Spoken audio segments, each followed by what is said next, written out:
had to take a little time off of YouTube to sort out some stuff with some new content that I'm going to be able to share very, very soon. I've got some new things in the works, and I'm really excited about that. But in the meantime, I need to get back to doing some music reacts. So we're going to start with one that I've been putting off for quite a while. This is a live recording of Mike Shinoda performing at the Reading Festival in 2018. This was filmed by the BBC over in the UK, and he is doing a post-Chester version of a Linkin Park song. So what does Linkin Park sound like without Chester? Well, this is what they sound like.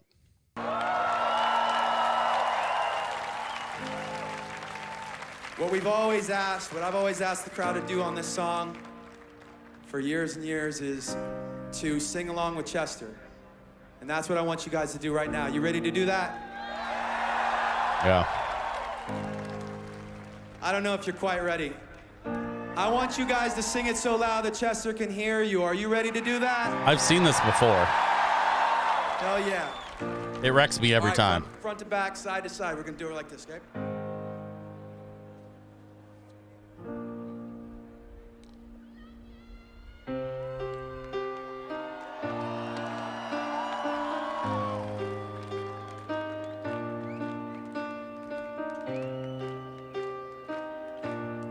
Mike's always been a big fan of Korg. I'm pretty sure that's a Korg studio that he's playing on. Don't know why, doesn't even matter how hard you try. Keep that in mind, I designed this rhyme to explain in due time. Time is a valuable thing, watch it fly by as the pendulum swings. Watch it count down to the end of the day, the clock ticks life away. It's so didn't look out below, watch the time go right out the window. Trying to hold on and didn't even know I wasted it all just to watch you go. I kept everything inside, and even though I tried, it all fell apart. What it meant to me will eventually be a memory of a time I tried so hard and got so far. In the end, it doesn't even matter. I had to fall to lose it all. In the end, it doesn't even matter. One thing, I don't know why, doesn't even matter how hard you try. Keep that in mind, I designed this rhyme to remind myself how I tried so hard, in spite of the way you were mocking me, acting like I was part of your property, remembering all the times you fought with me. I'm surprised that it got so. Things aren't the way they were before. You wouldn't even recognize me anymore. Not that you knew me back then, but it all comes back to me in the end. Kept everything inside, and even though I tried, it all fell apart. What it meant to me will eventually be a memory of a time when I tried so hard and got so far. In the end, it doesn't even matter. I had to fall to lose it all. In the end, it doesn't even matter.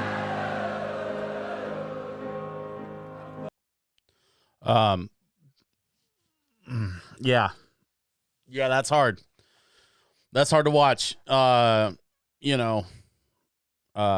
Chester passed away, it affected a lot of people, a lot of old Linkin Park fans, especially people that have been rocking with Linkin Park for 20 years, or longer at this point. I mean, I remember when I was 16 years old when Hybrid 3 came out, and that album was so important to me as a teenager.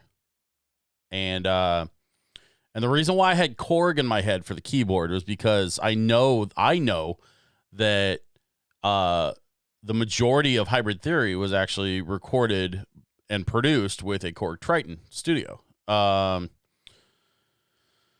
This piano, there's apparently another stage piano called a Nord stage. I've never heard of that, but I caught it on one of the camera shots, and so I looked it up real quick. And so a Nord stage, it looks like a Nord Stage 3, 88 key, which is fascinating because I know that Mike used Korg for a long, long time. So I'm a little bit interested. I also know that like Mike's also one of those people that doesn't like he doesn't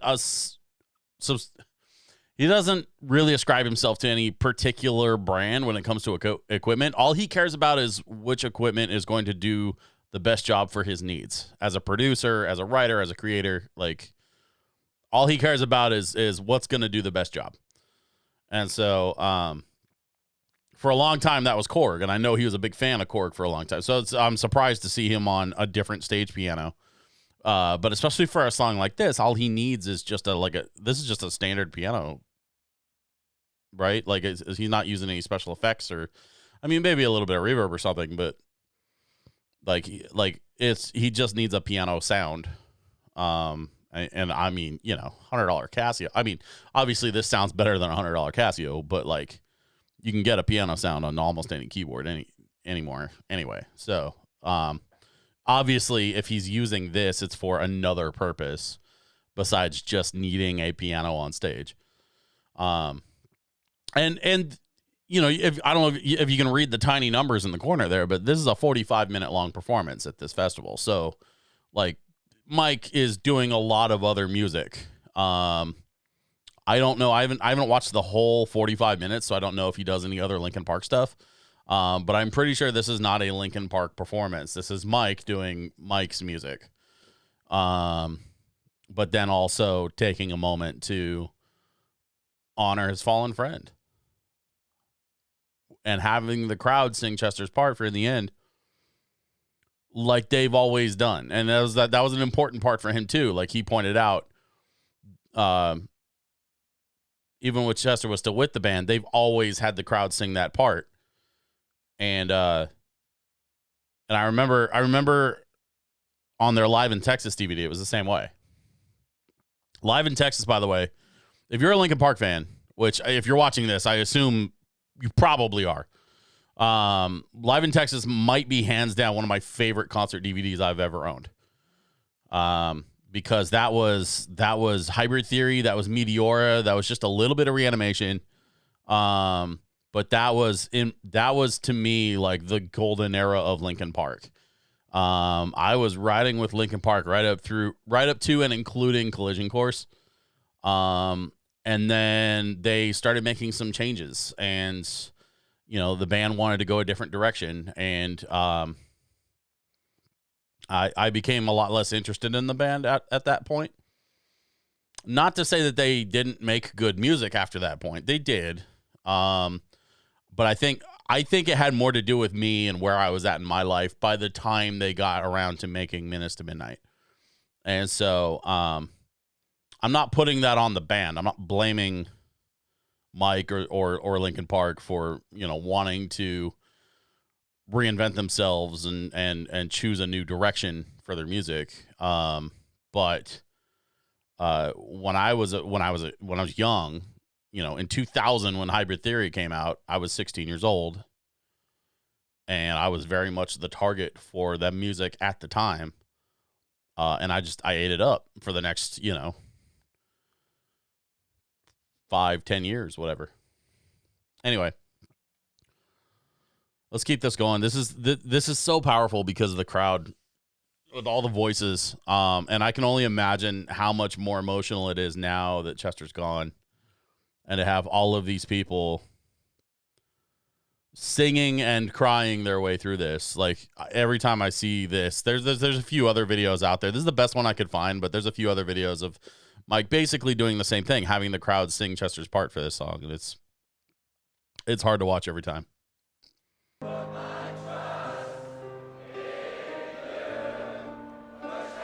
Yeah.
Hang on a sec.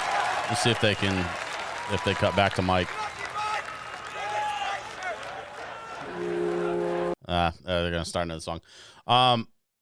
You can see the pain in Mike's eyes. You can tell how close they were. You can tell, like, there's some things about this that you just can't fake. And I know that 3 years ago in 2018, 2.5 years ago, that this was certainly a bit more fresh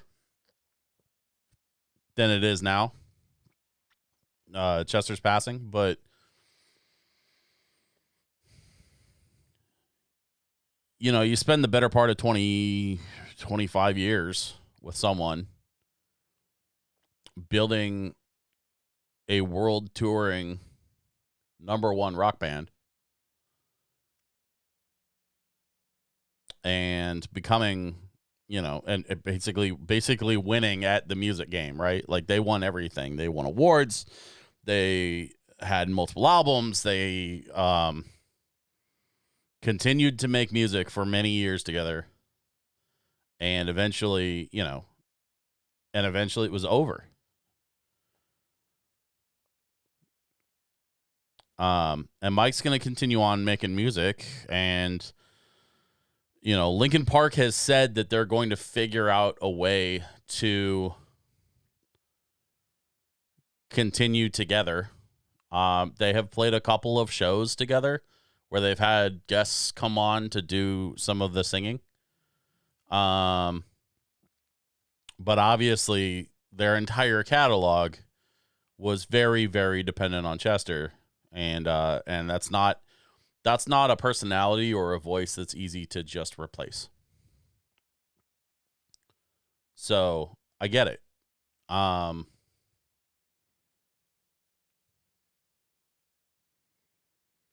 Anyway, that was a little bit of a short one. Thank you for working through that with me. Since it was such a short one, I'm probably going to record a couple more tonight, and I should have a new video for you all tomorrow. And so you can look forward to seeing one very, very soon for me. I've got a couple I'm going to record tonight. So hopefully y'all will have some new music react videos the rest of this week. And then, of course, don't forget, if you haven't already, make sure you're following me on Facebook.com, Instagram.com/DJSwitchPDX. Do me a favor and subscribe down below if you haven't already. I'm trying to get to 10,000 subs. I really want to hit that 10,000 mark. I'm just shy of 5,000 right now, but I think it can happen. So I'd appreciate a few more subs if we can try to make it to 10,000. I think it's very, very possible. And last but not least, I'm on Twitch 3 nights a week right now, Wednesday night, Friday night, and Sunday night at 7:00 p.m. Pacific time. You can find me over there doing the thing on the Twitch. Sunday nights is interesting. I'm doing a tech and geek culture podcast called Artificial Intelligence with my road manager. So that's pretty fun. But yeah, you can find me over on Twitch. Otherwise, I will see you right back here for the next video. Thanks very much for watching.